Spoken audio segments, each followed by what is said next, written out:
I'm Elizabeth Muhar from Surigao City, working abroad here in Hong Kong.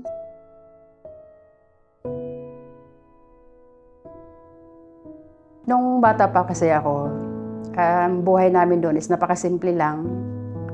Parents ko is farmer. Minsan meron kaming fishing, pero lahat yun is for daily needs lang namin. So, wala talaga kaming knowledge about negosyo. So, kulang pagdating sa financial.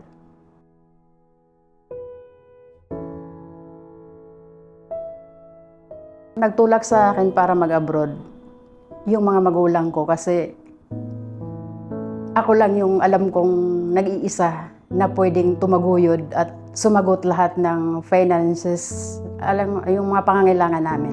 Kasi yung ate ko is nag-asawa, so alam ko na wala siyang may ambag na kasi meron na siyang sariling pamilya.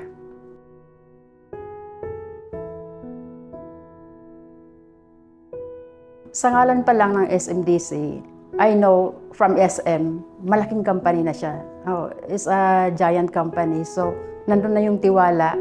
Nakikita ko rin na maraming nag-i-invest. So, nag-try ako para sa sarili ko at syempre para sa magiging retirement ko. Especially kasi doon tayo lahat pupunta.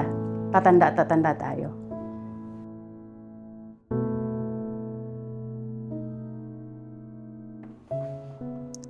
First, I'm thankful to God kasi lahat ng lakas,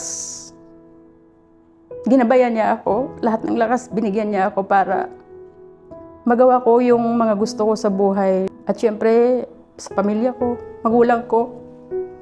Kasi kung wala sila, wala ako ngayon. I'm proud of myself.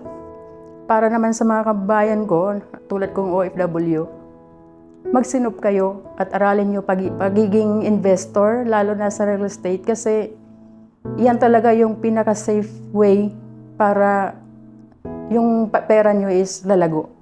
Magiging passive income ninyo pagdating ng time na wala na kayong trabaho abroad.